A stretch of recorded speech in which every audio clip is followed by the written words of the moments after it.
Hey, good morning. How are you? I'm fantastic, man. Welcome to the morning update show Thank in you. I'm so Black Media excited to Matters be here. Studios. This is so cool.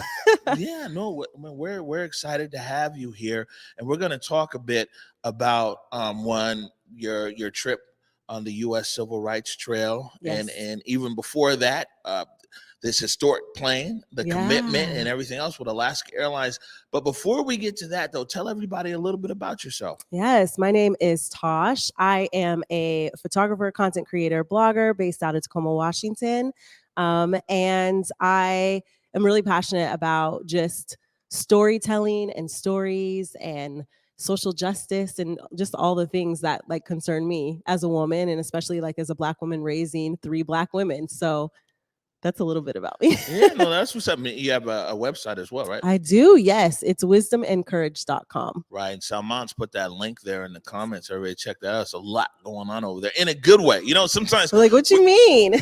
sometimes we get guests and there's a lot going on. And I'd be like, bro, that's just a lot. No, But it makes sense, right? what I'm saying is that, man, you have a lot of wonderful things and efforts that either you're doing directly or you're advocating or supporting.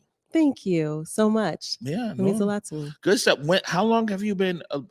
Is How long have you been a blogger, a content creator Okay. in this definition of it? Because it seems like somebody like you's probably been doing things their whole life, but in this modern day definition, In the modern, in this box. I have been taking pictures probably since I was 5 years old. There you go.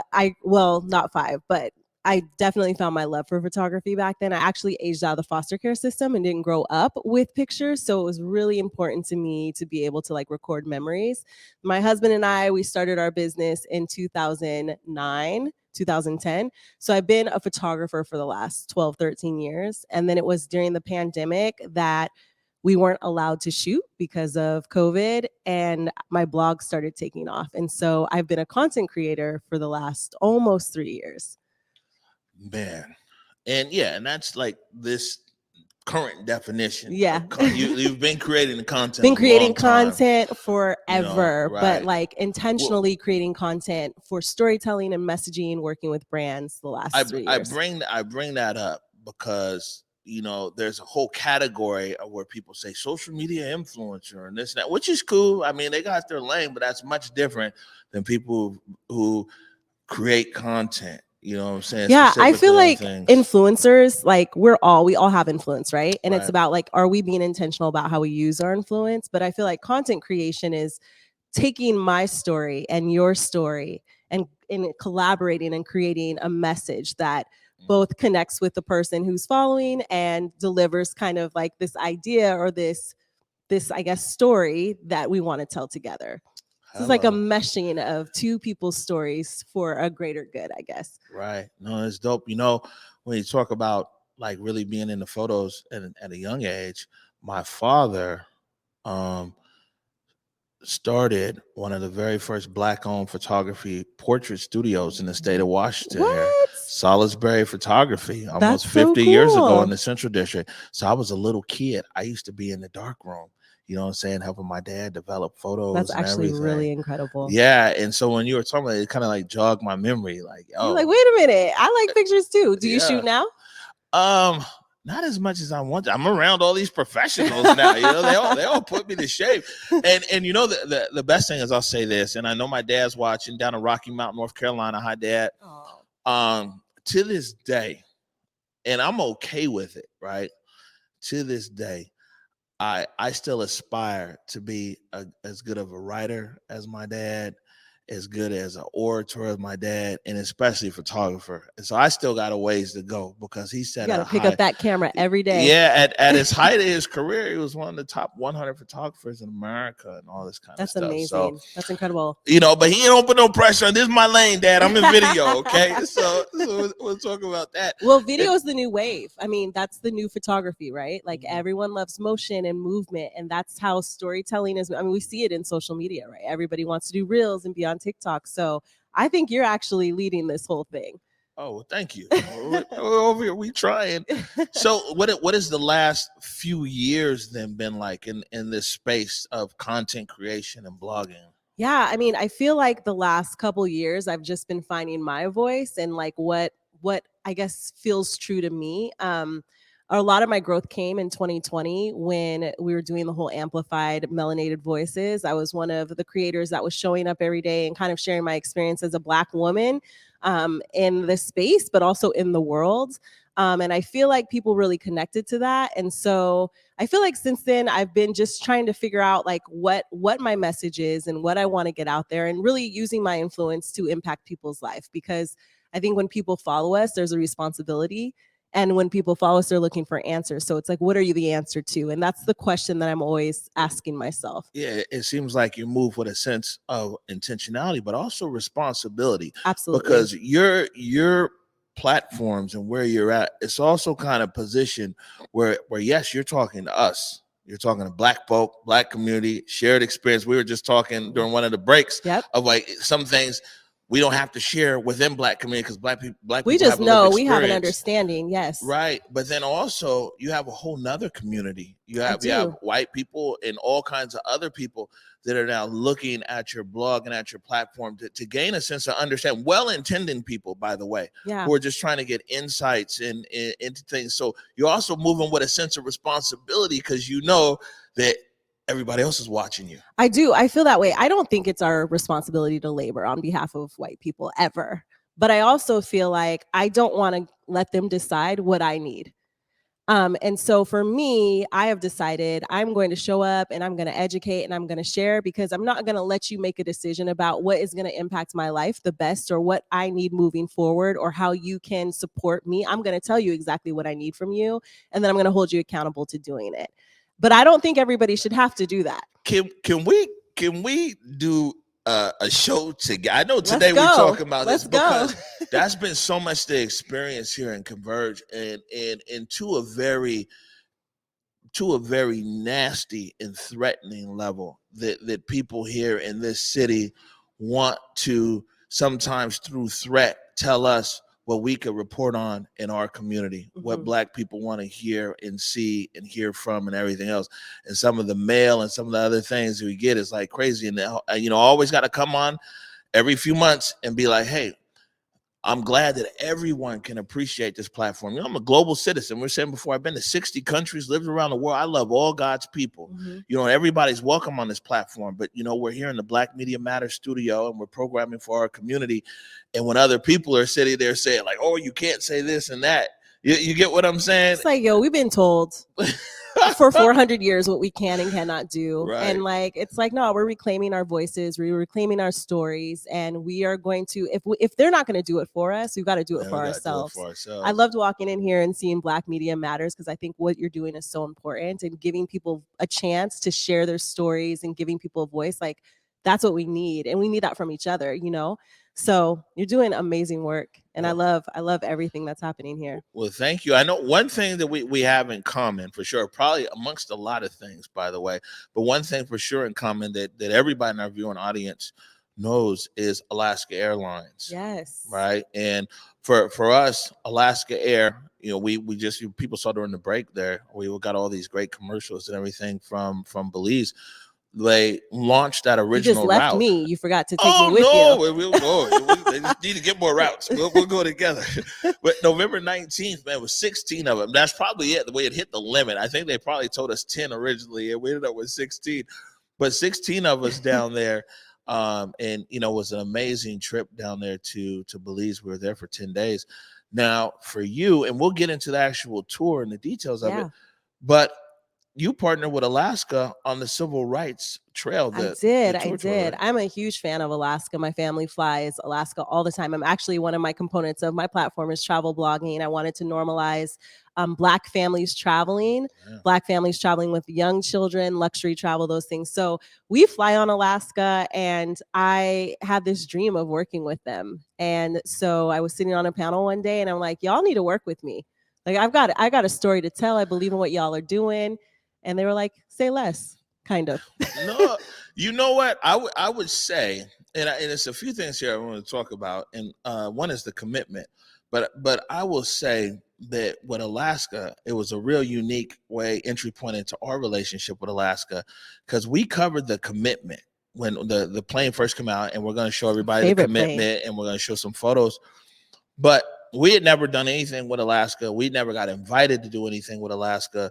And then we got a call from their agency. I think it was C+C, one of the agencies, like, hey, they're doing something with United Negro College Fund, right? Yeah. And I'm like, I ain't never heard of Alaska doing nothing with no black folks. And it's this whole George Floyd, like everybody was calling Converge, being like, oh, this is our DEI. This is what we're doing. And so I'm telling the woman on the phone, I'm telling this is Jennifer. I'm telling her, like, nah, I'm good. You know what I'm saying? This sounds like somebody just trying to get some publicity around, George Floyd, DEI.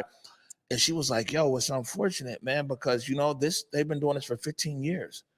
You were like, and what? I said, what? Yeah, exactly. I was like 15 years. So we went out there to go uncover the commitment, and we thought that it was just going to be like a news segment. Mm-hmm. And when we saw that plane and we saw the reaction and interaction with everybody out there, we made a segment, the full commitment segment, about 7 minutes. And it was really well received by Alaska and the general public. And I talked to Kaylee afterwards, right? Mm-hmm. And we had a conversation. And what I told her, I was like, man, thank you for this invitation to cover the commitment, this plane with black faces and everything. But I said, by the way, man, we could do so much more if y'all don't just call us when it's about something black. Right. And the light bulb went off over there. And man, we covered the Salmon 30 Salmon, the Russell Wilson plane, the Kraken plane, the Eco demonstrator, and all those things, and then on to Belize and everything else.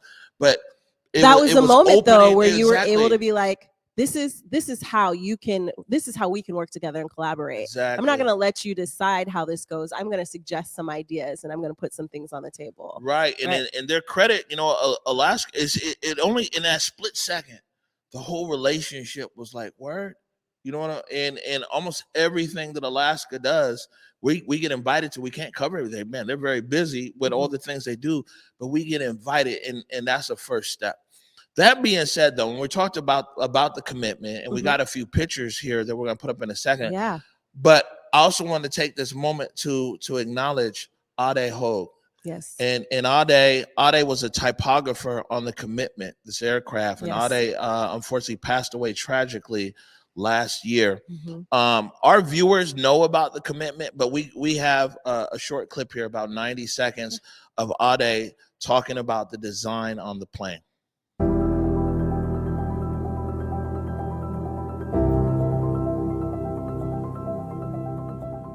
We knew when we first started off there was one quote that we were going to do. Ended up being two, so there's one on each side.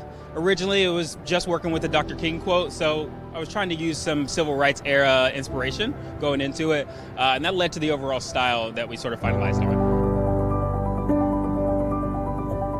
It evolved dramatically, I think, through multiple rounds of revisions, just sort of working with the amount of space that was on.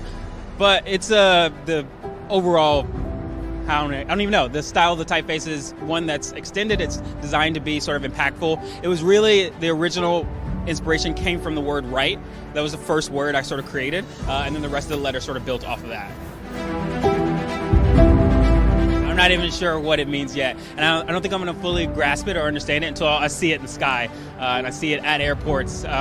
Seeing a plane that is, one, painted black, but also has black faces painted on it, is something that's crazy. It's striking. It looks totally different than every other plane you see on the tarmac. So I think it's going to be a really unique thing to see.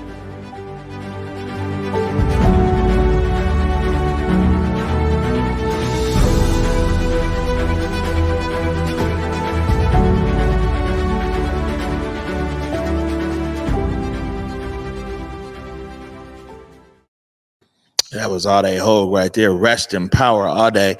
But putting that plane together and the commitment and the statement that plane makes. Yeah, it's powerful. I feel like it is a physical manifestation of Alaska's commitment to equity and inclusion and diversity. And it's all of those things that you wouldn't know that the airline is doing behind the scenes, but that's kind of like the physical reminder that they are like about it, that it's not just like talk, that they put their money where their mouth is in every single way. Yeah, I like that in this, how you put that, because it's really dope, because we get invited to be on so many Zoom calls and meetings of this and that, and how can we change, blah, blah, blah, blah. Alaska's just like, look, bro, We gonna put our money where our mouth is. We're gonna Here's get this a commitment. plane, and you're gonna see it, and we're gonna remind you that we are actively doing the work. Right. No, 100%. So I was fortunate enough that day to go on the inaugural flight. Where'd you guys go to? And well, we just flew around Mount Rainier and came back, and they actually had, and people can watch that full segment if you go to any of our platforms there and you search Alaska Airlines, The Commitment, in the full 7-minute segment. And they actually had the very first Black pilot at Alaska and came up to the cockpit and everything else. I mean, it was an amazing experience. I was on the inaugural flight, but you got an experience none of us got, where you got an actual photo shoot there with the family and the plane. Go put this up somewhere. It was pretty epic. I've never been on the tarmac of the airport, and more than just me, like seeing my little girls walk out to this plane, and seeing these faces and knowing that those were other young people that look like them. It was really like something we'll never forget. And it went crazy, obviously, online. Like they were like, who are you that you've got Alaska bringing this plane in? And when Kaylee was like, we found the Our Commitment plane, we're flying it home so you can shoot with it. It was like a dream come true. It was definitely a core memory that I will never forget. I mean, people always wonder why we say that we're so proud of our hometown airline. Alaska has, I mean, the commitment is literally there. Is from the top all the way down. All the way down. I have so many friends that work for Alaska. They are so happy. Like they're diehard workers. They've been there for like 15 years, 20 years, like straight out of college, and they love working there. They're people of color. And so I can feel good about being in partnership with them because I know that it's not just about the brand. Like it really is a heart thing that they're working so hard to make sure that they're staying on top of and kind of leading the way, in terms of the airline space and then the travel space. So it was really cool to see. Right. No, so Kaylee made us aware that you were going on the U.S. Civil Rights Trail.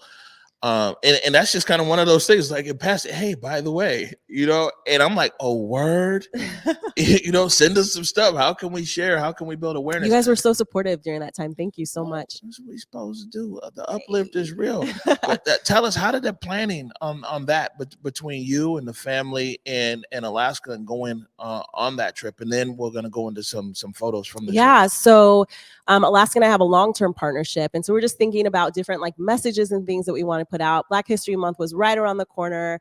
They knew they wanted to make impact. I wanted to do something special. So they suggested some ideas. And I was just like, what could be more impactful than sending my family to the U.S. Civil Rights Trail? Like I'd never seen these places before. My children hadn't.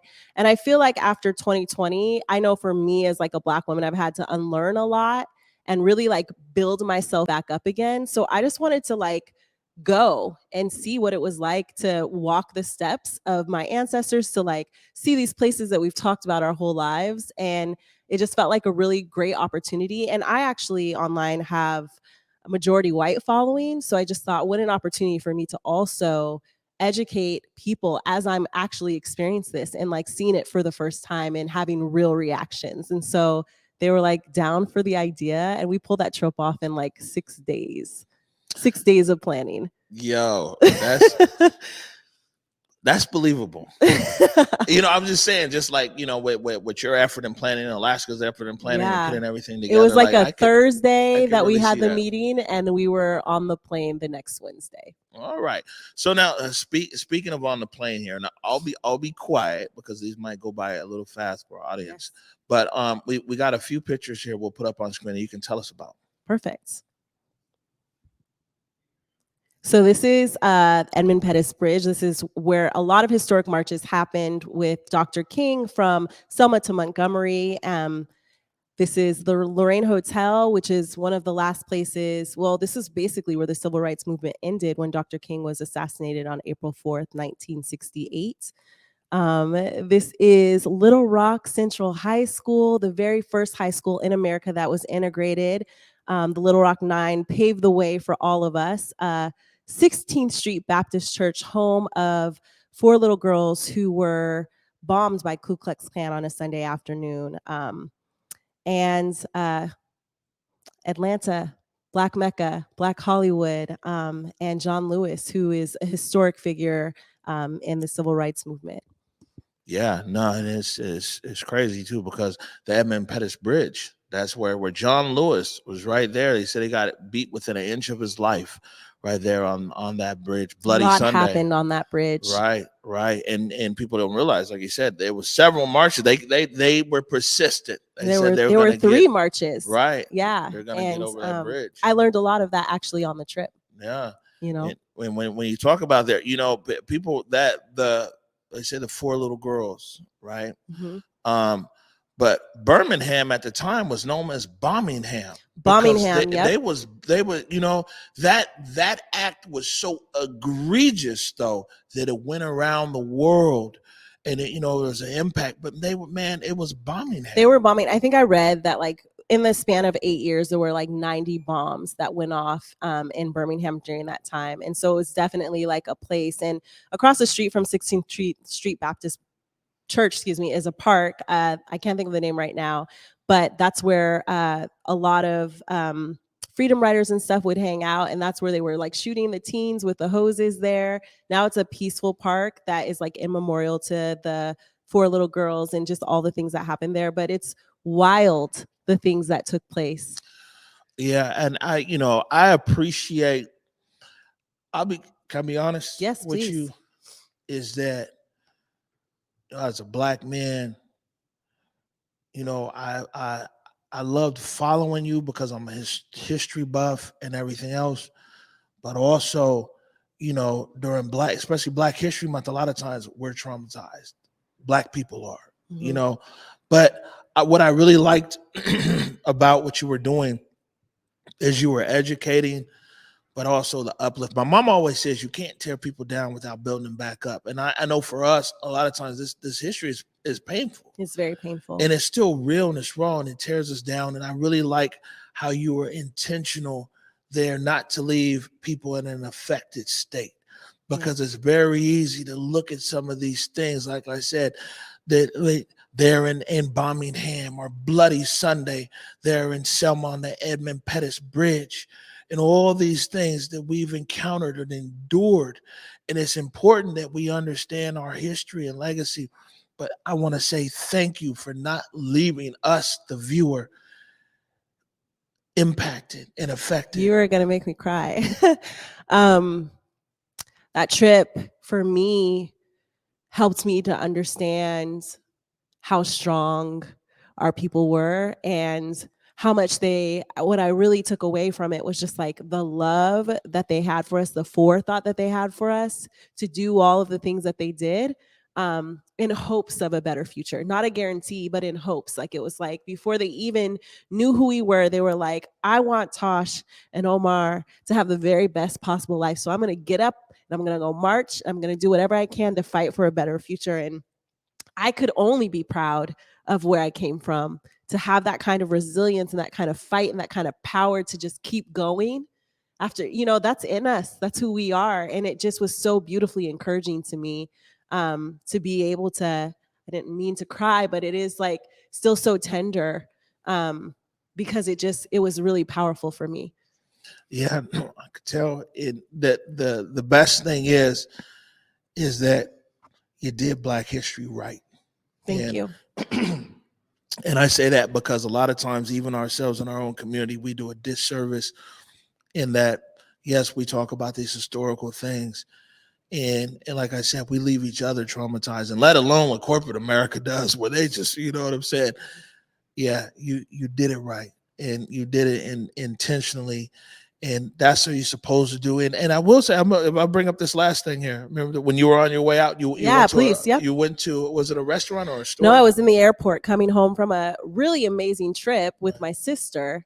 This is I'm talking like on the heels of this trip. I flew home from flew to Seattle. I was home for 6 hours and I flew to Texas.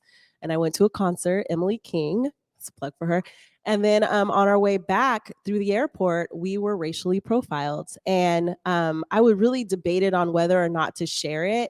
But I was actually encouraged to share it by the Black police officer who was there. And I shared it because I already had the attention of people from the trip. And I just felt like it was so frustrating. It was so humiliating in so many ways. But I felt like, man, this is divine. This is kismet, because here I am talking about this trip and these things that happen, and how Black people have really had to fight for dignity and humanity, and just we've been fighting for 400 years, and we're fighting now still, you know. And here's me, like, fully together, articulate, educated, all the things. I mean, I was wearing stuff that cost more than what was in that store, and this woman treated me like scum of the earth. And I felt like it was important to share that, because even in all of my achievements and accomplishments and everything, like, I'm still treated like a Black girl. Like, I mean, I was going to use a different word, but we're on the radio. Yeah, no. You know, so I mean, it's just, at the end of the day, it doesn't matter like how great you are or how much, you know, it doesn't matter. The world sees you as Black. And it's just frustrating in so many ways. You know, the one I can relate to that, because when I'm not wearing a Converge shirt, people don't recognize me. And, you know, my experience is like how a lot of other people's are every day. But we didn't share. So we shared like almost all your posts. We didn't share that post though, because I knew that like our core audience in the Central District, the South End, even there in Tacoma, in between, you know, Kent, Berrien, Black people in those areas. That was just one more thing that I mean, that's just our norm. Like, that's just how it is. But I knew that it wasn't for Black people. We know our struggles. We know what we go through. We have our conversations and our things, but it was like, yo, white people, like, okay, Black Square is awesome, but like, this is still a problem, and it's your problem. It's not ours. So what are you going to do about it? Yeah, see, this is dope, man.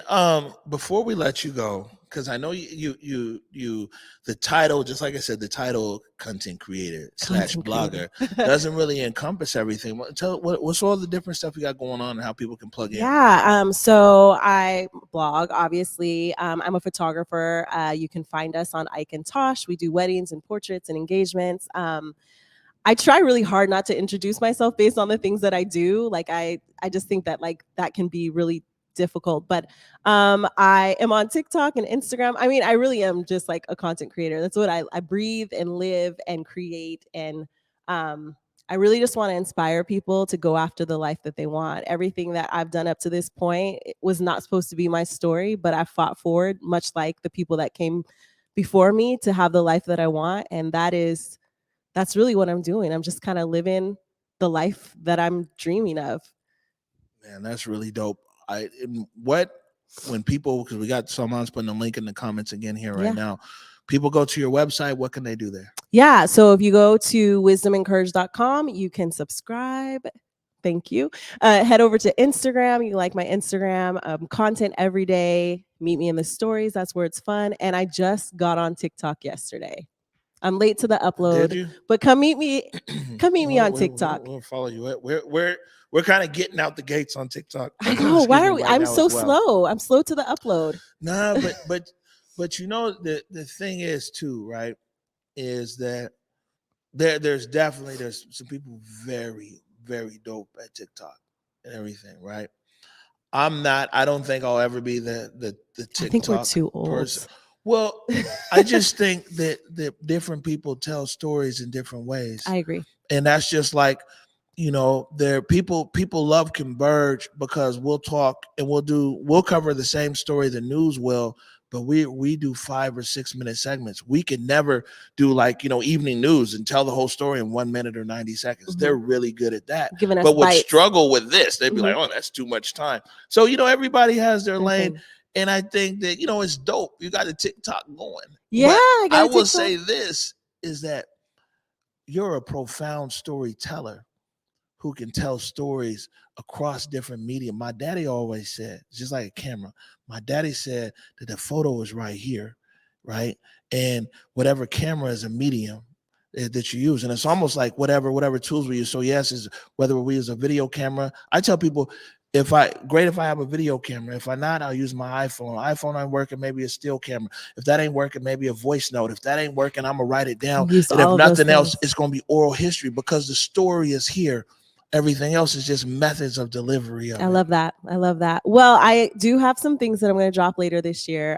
We're launching a YouTube channel. Hello. It's already up there, but we're going to upload new videos. It'll be like family photography, travel focused, and then I may or may not be dropping a podcast in Q4. Well, you let us know, because here's what I will say is this: whatever you do, because that's what I'm saying. It's a great medium that we're in over here. And even if it's resharing TikTok, can you do that, Salman? We're able to reach, the young guys know.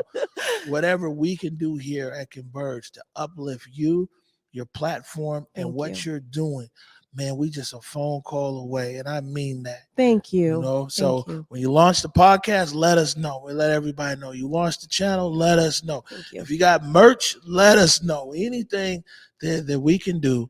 But before I get out of here, Yes. or before I let you get out of here, we've had you for a long time today, and it's great because this was only supposed to be like 12 minutes. Hey, how was the tour? This and that. But this is just a great conversation, and sometimes you don't want to limit that. We'll talk it out.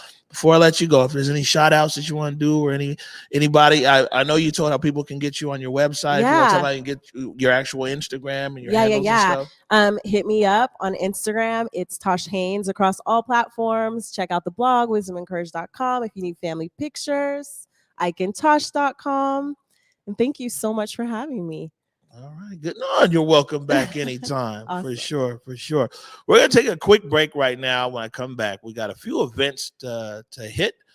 And man, what a great discussion. Now, what you guys need to go and follow Tosh, like on the real, and be supportive. Let's do this. You're watching the Morning Update Show.